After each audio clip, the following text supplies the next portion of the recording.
नमो बुद्धाय। स्वागत है आप सभी का।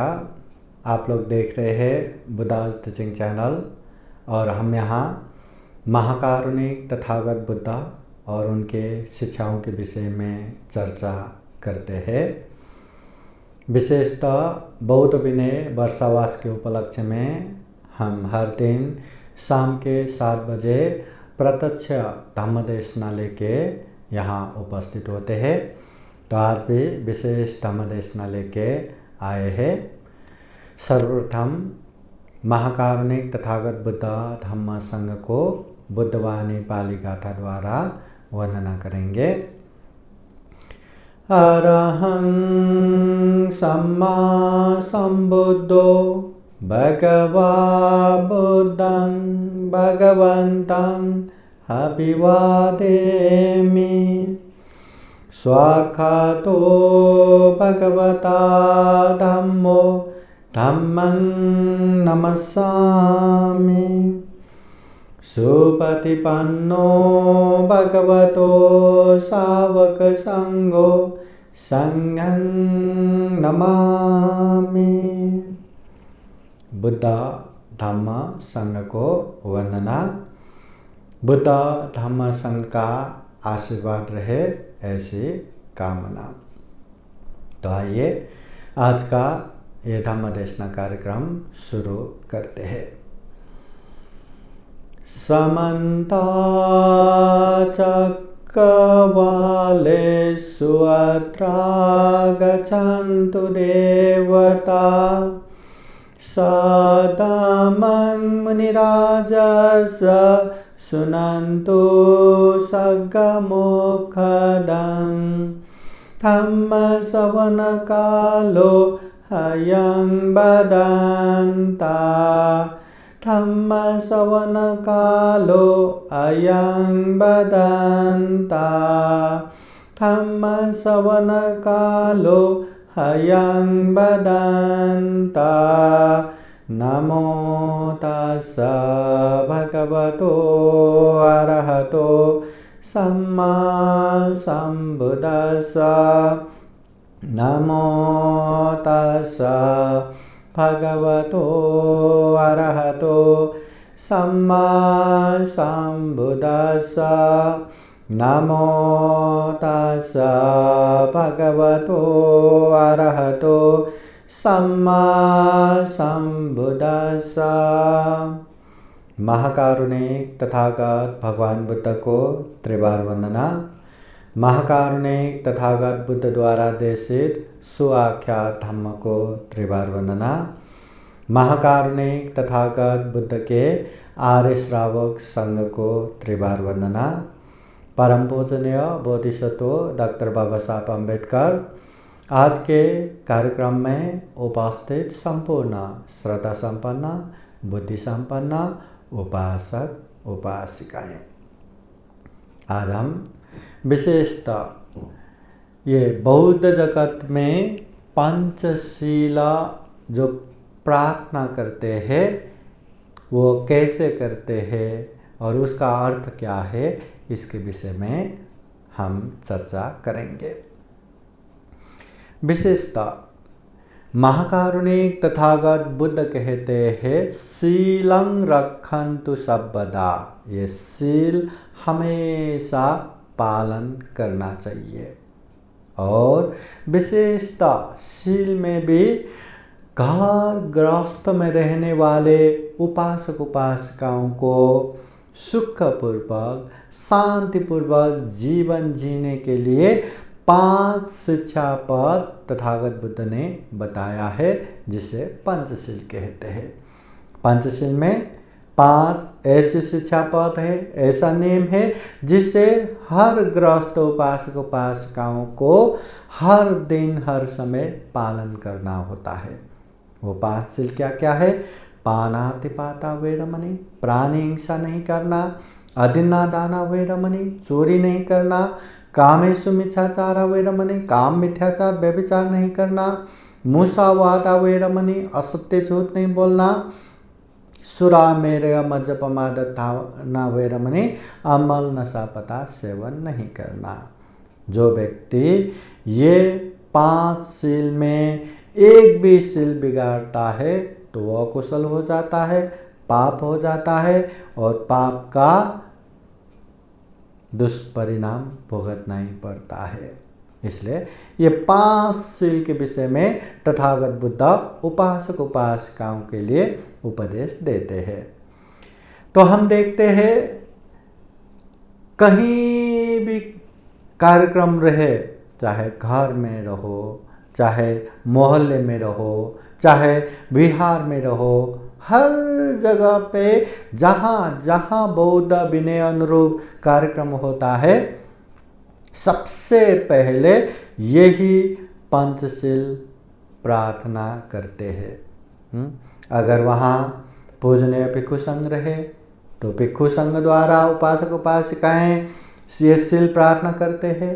अगर भिक्षु संघ नहीं रहे, भिक्षुनी संघ रहा तो भिक्षुनी संघ द्वारा ये सील प्रार्थना करते हैं।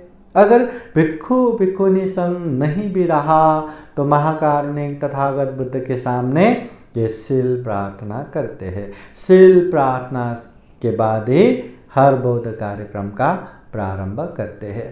तो इससे भी पता चलता है बौद्ध जगत में ये पंचशील का महत्व क्या है, बहुत ही ज़्यादा है और उसको अच्छे से पालन करना रहता है। ये पंचशील में विशेषता बुद्ध धम्म संघ के शरण में जाके 5 सील अच्छे से पालन करूँगा ऐसा संकल्प लेते हैं, ऐसा अधिष्ठान लेते हैं। तो ये बात तो स्पष्ट है कि ये पंचशील पालन करूँगा करके संकल्प लेते, अधिष्ठान लेते हैं। तो ज़्यादा से ज़्यादा पंचशील प्रार्थना करना यह मायने नहीं रखता, ज़्यादा से ज़्यादा इसको पालन करना ये मायने रखता है। तो पालन करने में मन इधर उधर न भटके, कभी कमजोरी न आए, तो उसके लिए ये सील प्रार्थना करना जरूरी रहता है। सील प्रार्थना करने से एक तरह से एनर्जी आता है, ऊर्जा आता है कि किसी भी हालत में मुझे ये सील पालन करना ही है। तो उसके लिए ये संकल्प या अधिष्ठान के रूप में ये सील प्रार्थना करते हैं। अभी पंचशील प्रार्थना करने के लिए सबसे पहले क्या करना है, महाकारुणिक तथागत बुद्ध के मूर्ति के सामने 3 बार वंदना करना है। और वंदना भी कैसे करना है, पंचांग वंदना करना है, खड़े खड़े नमस्कार करना नहीं, पंचांग वंदना। पंचांग वंदना बोले तो ये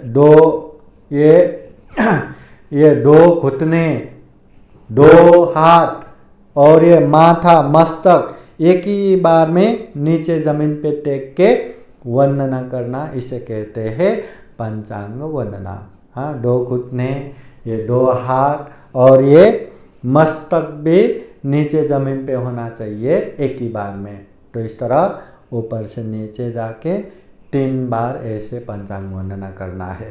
पहला तथागत बुद्ध। तथागत बुद्ध को पंचांग वंदना करने के बाद वहाँ उपस्थित भिक्षु संघ को 3 बार वंदना करना है। और उसके बाद सभी उपासक उपासिकाएं मिलके सामूहिक रूप से पंचशील का प्रार्थना शुरू करते हैं। अगर वहाँ भिक्षु संघ नहीं रहा तो भिक्षुनी संघ को वंदना करके शील प्रार्थना शुरू करना है, और भिक्षुनी संघ भी नहीं रहा तो तथागत बुद्ध को ही वंदना करके शील प्रार्थना शुरू करना है। तो ये शील प्रार्थना, ये पाली भाषा में ये शील प्रार्थना रहता है। अभी सबसे पहले शील प्रार्थना के प्रारंभ में क्षमा याचना करते हैं। क्षमा याचना बोले तो इस तरह से प्रार्थना करते हैं, ओकाश वंदामि भंते द्वारतयेन कतं सबं अपराधं क्षमता मे भंते द्वितीयम्पि दूसरी बार, तृतीयम्पि तीसरी बार। तो 3 बार इस तरह से प्रार्थना करते हैं। तो ये क्षमा याचना, ये क्षमा याचना बोले तो अवकाश वंदामि भंते, अवकाश दीजिए भंते जी, वंदामि करता हूँ।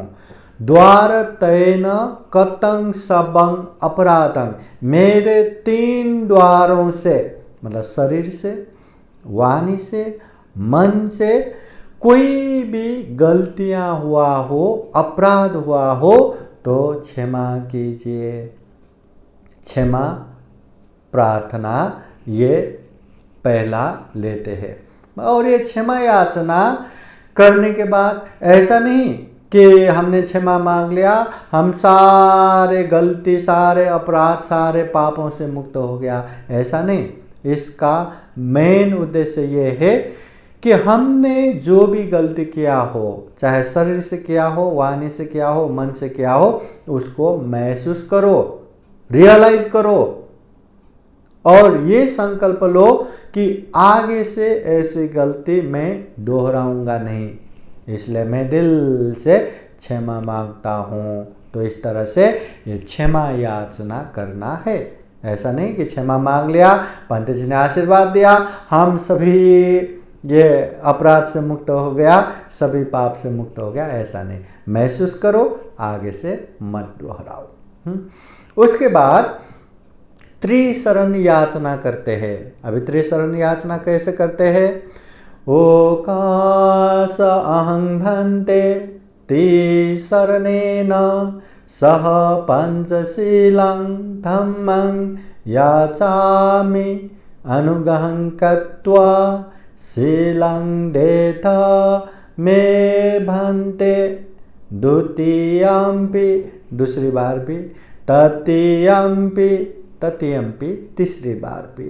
हाँ, तो त्रिशरण ये याचना करते हैं। तो इसका अर्थ ये है ओकाश अहं भंते, अवकाश दीजिए भंते, त्रिशरणेन सह पंचशीलं धम्मं याचामि, त्रिशरण सहित पंचशील धम्म की याचना करते हैं। त्रिशरण बोले तो बुद्ध, धम्म, संघ, और पंचशील बोले तो 5 शील। तो त्रिशरण सहित पंचशील धम्म हम याचना कर रहे हैं, हाँ, प्रार्थना कर रहे हैं। अनुगं कृत्वा, हमारे ऊपर अनुकंपा रख के, शीलं देथ में भंते, भंते जी हमें शील प्रदान कीजिए। ये त्रिशरण से पंचशील हमें दीजिए, हम याचना करते हैं। दूसरी बार भी, तीसरी बार भी। इस तरह से ये पंचशीला, त्रिशरण सहित पंचशीला याचना करते हैं। अभी उसके बाद भंते जी ये यमहं वदामितं वदेथा, मैं जैसा कहता हूँ वैसा ही कहिए करके बोलते हैं सारे उपासक उपासिकाएं। आम बनते, हौस बनते, ऐसा कहते हैं। यहाँ अहं बनते नहीं बोलना, अहं बोले तो मैं बनते, मैं बनते, ऐसा नहीं। आम बनते, आम बोले तो हौस, हौस बनते, हाजी बनते, इसलिए आम बनते कहना है। उसके बाद पंडित जी एक बार ये नमो तस्स पढ़ेंगे इस तरह, नमो तस्स भगवतो अरहतो सम्मा संबुद्दस्स। और इसके बाद सारे उपासक उपासिकाएं यही नमो तस्स 3 बार दोहराएंगे। इसका अर्थ ये रहता है, नमो तस्स, मैं उनको नमस्कार करता हूँ, उनको नमन करता हूँ। किसको? भगवतो, भगवान, अरहतो, अरहत, सम्मा संबुद्धो, सम्यक संबुद्ध को, जो भगवान है, जो अरहत है, जो सम्यक संबुद्ध है, ऐसे बुद्ध को नमस्कार करता हूँ करके नमस्कार। फिर उसके बाद पंडित जी त्रिशरण गमन कराएंगे, या पंडित जी एक बार बोलेंगे, हाँ, और उपासक उपासिकाएं उनके पीछे पीछे दोहराएंगे। कैसे? बुद्धं शरणं गच्छामि, धम्मं शरणं गच्छामि, संघं शरणं गच्छामि। फिर द्वितीयंपि, द्वितीयम्पि दूसरी बार भी, फिर तृतीयम्पि, तृतीयम्पि तीसरी बार भी। बुद्धं शरणं गच्छामि, बुद्ध के शरण जाते हैं। धम्मं शरणं गच्छामि, धम्म के शरण जाते हैं। संघं शरणं गच्छामि, संघ के शरण जाते हैं। बुद्ध वो जो ज्ञान प्राप्त करते हैं, ऐसे ज्ञान के शरण। धम्म वो जो दुख मुक्ति का मार्ग है, ऐसे मार्ग के शरण। संघ वो जो बुद्ध धम्म को संरक्षण करके आगे बढ़ाते हैं, ऐसे भिक्षु संघ के शरण। तो बुद्ध धम्म संघ के शरण 3 बार जाने के बाद फिर पंत जी कहते हैं त्रिशरण गमनं परिपूर्णं, त्रिशरण गमन परिपूर्ण हो गया। तो सारे उपासक उपासिका कहेंगे आम भंते, हाँ भंते, औस भंते। फिर उसके बाद पंत जी पंचशील ग्रहण कराएंगे। हाँ, पंत जी एक एक बार हाँ बोलेंगे और उसके पीछे दोहराते जाएंगे एक एक सील। पंत जी कहेंगे पानातिपाता वेरमणि सिक्खापदं समादियामि। ये पहला सील। हाँ, इसका अर्थ रहता है मैं प्राणी हिंसा से विरत रहने की शिक्षा को ग्रहण करता हूँ। फिर दूसरी सील पंत जी कहेंगे, फिर सारे उपासक उपासिकाएं साथ में दोहराते हैं। अदिन्नदाना वेरमणि सिक्खापदं समादियामि। मैं चोरी से विरत रहने की शिक्षा को ग्रहण करता हूँ। फिर भंते जी तीसरा सील ग्रहण कराते हैं, तो सारे उपासक उपासिकाएं भी वही दोहराते हैं। कामेषु मिच्छाचारा वेरमणि सिक्खापदं समादियामि। मैं काम मिथ्याचार व्यभिचार से विरत रहने की शिक्षा को ग्रहण करता हूँ। फिर भंते जी चौथा सील ग्रहण कराते हैं। सारे उपासक उपासिकाओं को दोहराना है। मुसावादा वेरमणि सिक्खापदं समादियामि। मैं असत्य झूठ बोलने से विरत रहने की शिक्षा को ग्रहण करता हूँ। फिर भंते जी पांचवा सील ग्रहण कराते हैं। सारे उपासक उपासिकाओं को दोहराना है। सुरामेरयो मज्जपमादत्थाना वेरमणि सिक्खापदं समादियामि। मैं सुरामेरय, सुरापान मद्य पदार्थ सेवन करने से विरत रहने की शिक्षा को ग्रहण करता हूँ। इस तरह ये 5 सील अच्छे से पालन करने की संकल्प करने के बाद फिर वहाँ साधु साधु साधु साधुकार देते हैं। फिर भंते जी आशीर्वाद देते हैं। तिसरणेन सह पंचशीलं धम्मं साधुकं सुरक्षितं कृत्वा अपमादेन संपादेत। त्रिशरण सहित पंचशील को अच्छे से पालन करे, अप्रमाद होके पालन करे करके पंत जी आशीर्वाद देते हैं। सारे उपासक उपासिकाएं साधु साधु साधु करके साधुकार देते हैं। या उससे पहले आम भंते, औस भंते ऐसा कहने के बाद भंते के पीछे पीछे साधु साधु साधु ऐसा कहना है।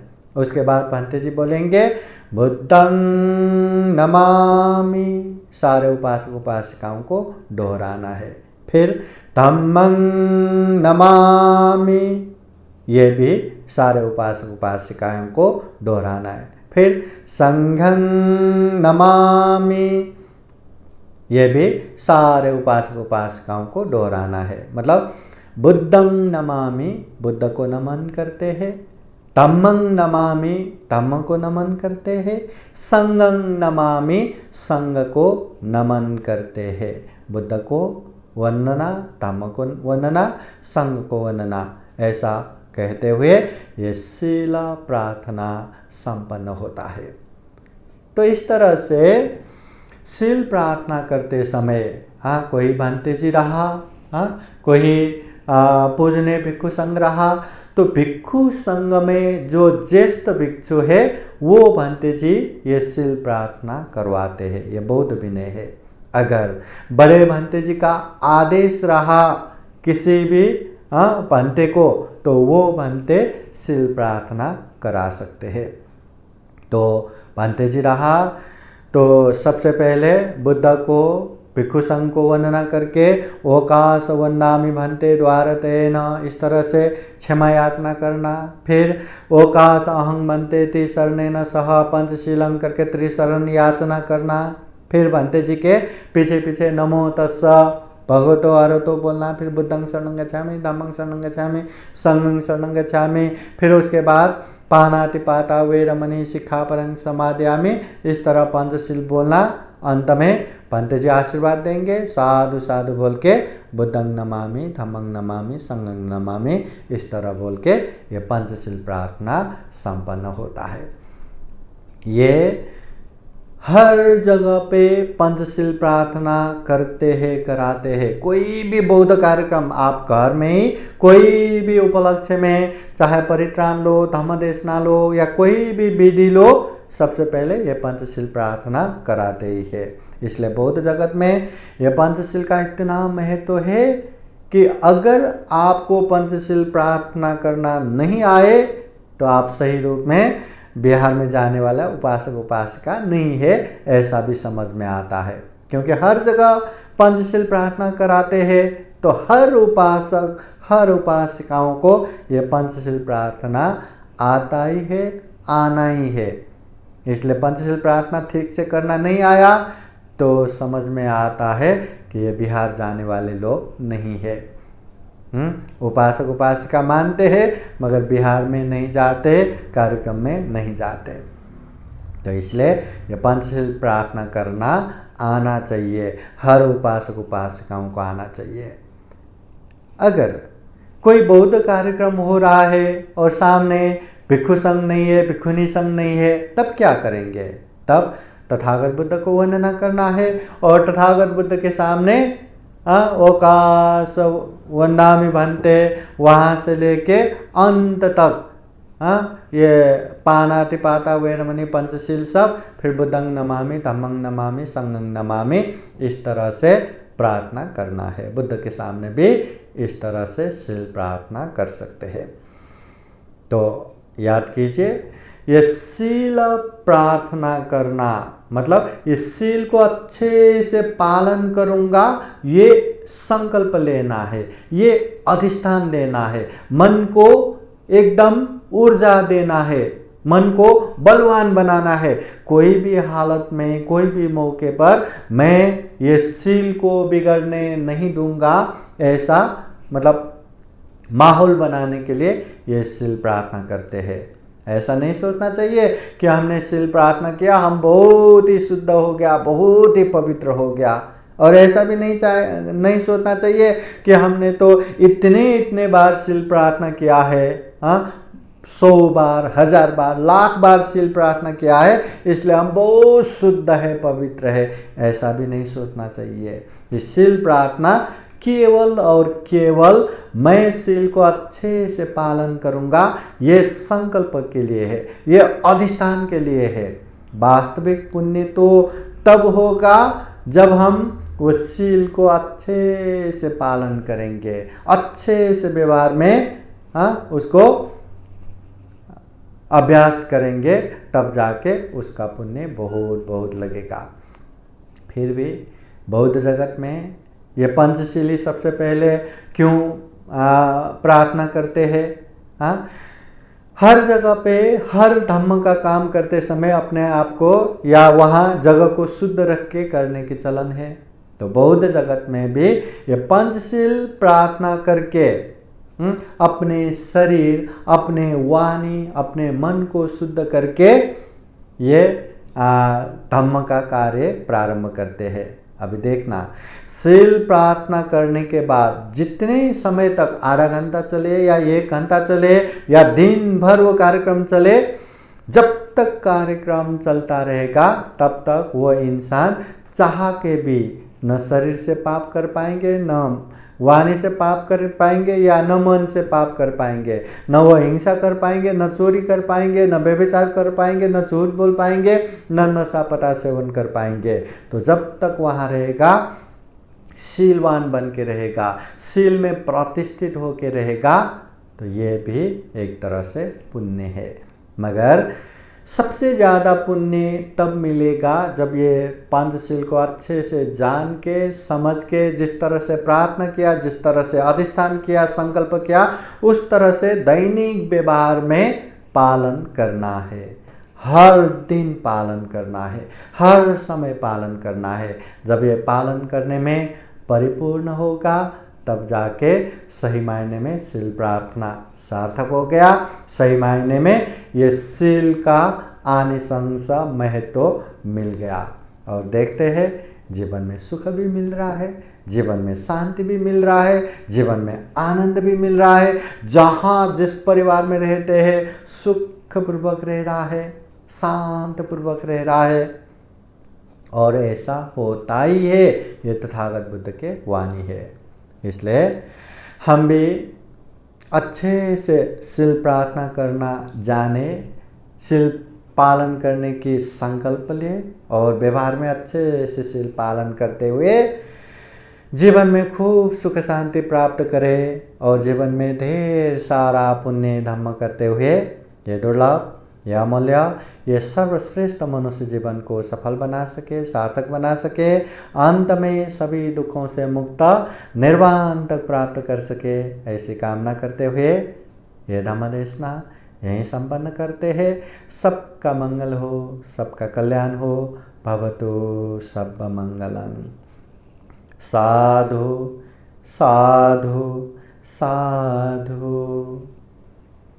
धम्म देशना के अंत में आप लोगों को बुद्धवाणी पाली गाथा द्वारा आशीर्वाद देते हैं। आप लोगों के जीवन में बुद्ध का आशीर्वाद रहे, धम्म का आशीर्वाद रहे, संघ का आशीर्वाद रहे। सबेतियो विवाचान्तो सब्बरोगो विनाशतु माते भवतु अंतरायो सुखी दीर्घायुको भव। भवतु सर्वमंगलं रक्षन्तु सर्वदेवता सर्वबुद्धानुभावेन सदा सोत्थि भवन्तु ते। भवतु सर्वमंगलं रक्षन्तु सर्वदेवता सर्वधर्मानुभावेन सदा सोत्थि भवन्तु ते। भवतु सर्वमंगलं रक्षन्तु सर्वदेवता सर्वसंघानुभावेन सदा सोत्थि भवन्तु ते। एचितं पाचितं तुय्यं क्षिप्पमेव समीक्षतु सबे पुरन्तु चेतसंकल्पा छन्दोपन्नरसो यथा। आयु आरोग्य सम्पत्ति सर्ग सम्पत्तिमेव च अतो निब्बान सम्पत्ति इमिनाते समीक्षतु। साधु साधु साधु। बुद्धं नमामि, धम्मं नमामि, संघं नमामि, अहं वन्दामि सर्वदा। सबका मंगल हो, सबका कल्याण हो, सुखी हो, सुखी हो, सुखी हो। आज का यह धम्म देशना कार्यक्रम यहीं समापन होता है। सुखी हो।